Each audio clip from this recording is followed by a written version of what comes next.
What are kids eating for lunch in schools these days?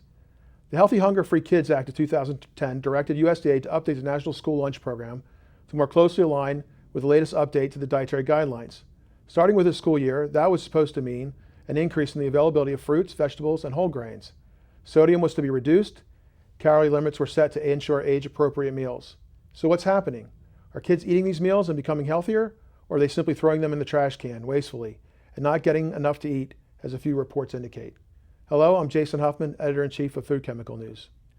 When you're going to talk about nutrition policy like school lunch and breakfast standards, there are a few celebrities out there, and we are so excited to have one of them in our studio today.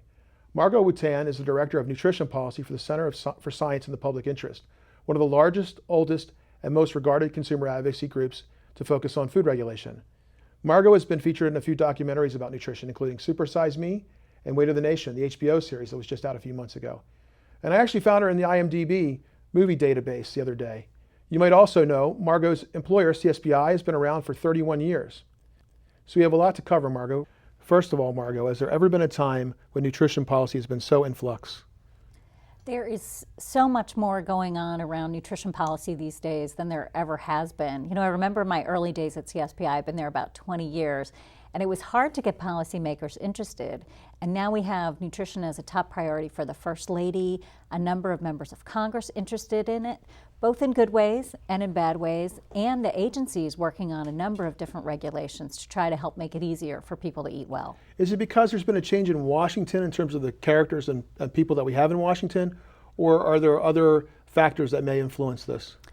I think it's because people have come to realize what a huge impact nutrition has on people's health. I mean, that's the reason I went into it. So, you know, those of us in the field have always known that nutrition has a huge impact on whether people are healthy or not. If they get certain diseases like heart disease, diabetes, stroke, cancer, and on the healthcare system and how much it's costing us as a country.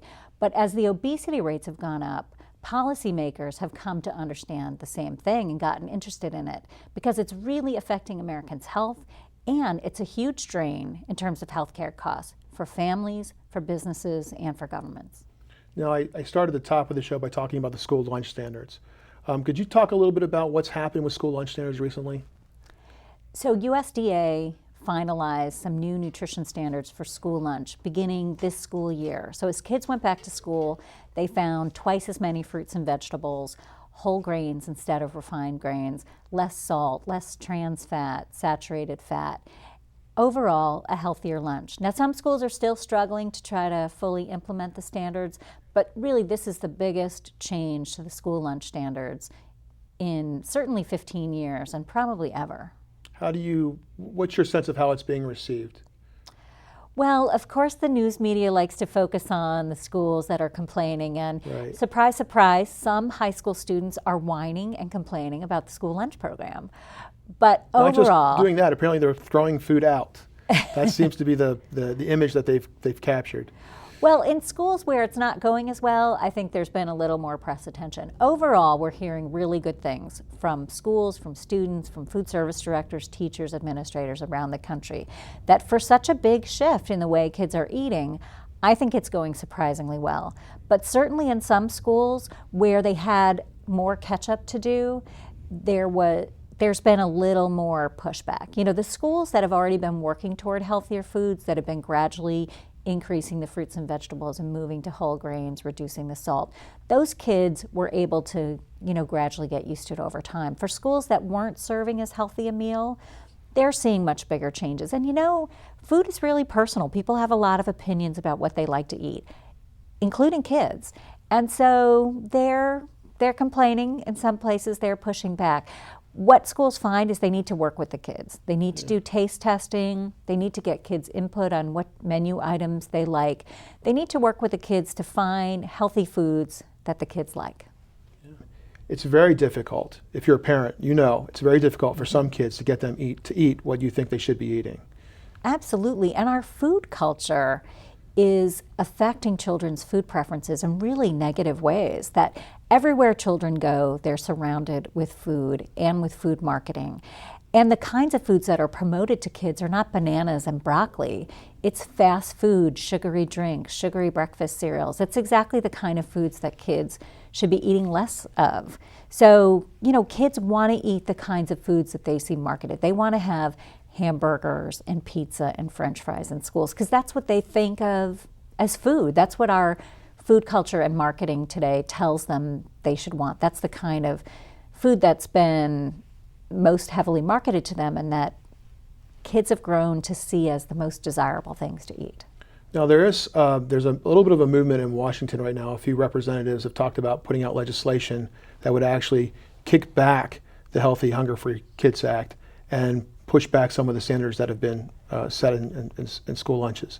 Are you concerned at all about this all being reversed?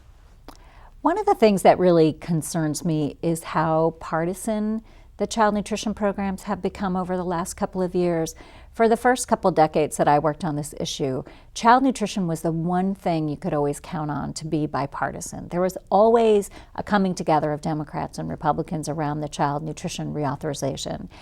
Nowadays, I think probably because the First Lady is so closely aligned with the issues, I think there's been some pushback from Republicans who see it as an Obama topic. Right. It's an Obama issue, so they attack. So they automatically go after it. So that's disappointing to me because I think child nutrition is something we all should agree on. Everybody wants kids to be healthier, and what they eat at schools makes a big difference because it's a big chunk of their diet. Kids eat about a third to a half of their calories during the school day.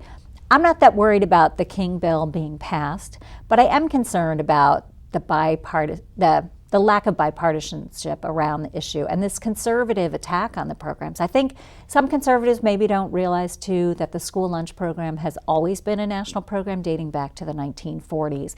It's almost completely funded by the federal government. States and localities are only kicking in. What was the dollar amount again? It's about $13 billion program. And it affects how many kids? It affects 32 million kids. Yeah.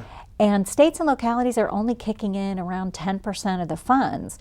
So local control is a mantra of many conservatives, and there are places where I think that makes a lot of sense.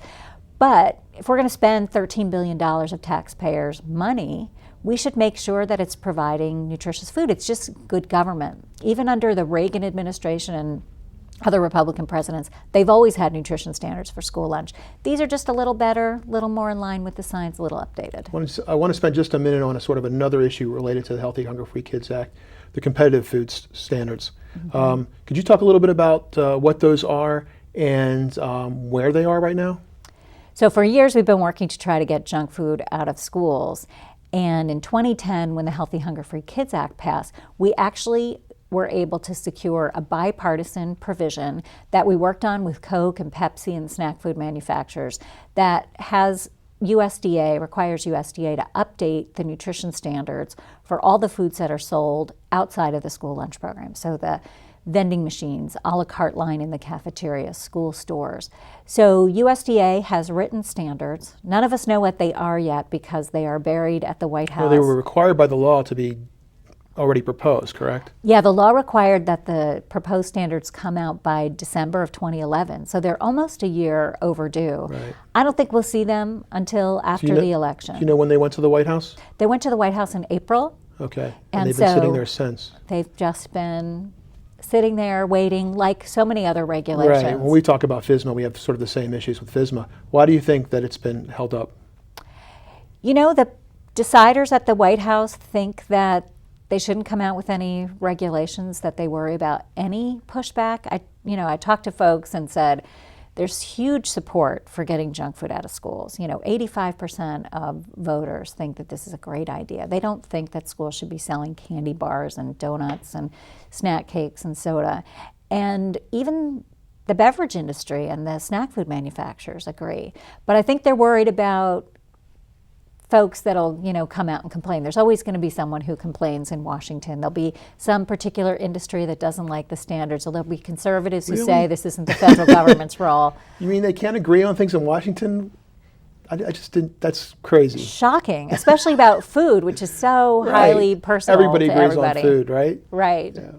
Well, that's it. We'll need to end our first segment with Margot Wooten right there. But good news, because Margot's coming back to talk about another contentious issue, and that's marketing food to children.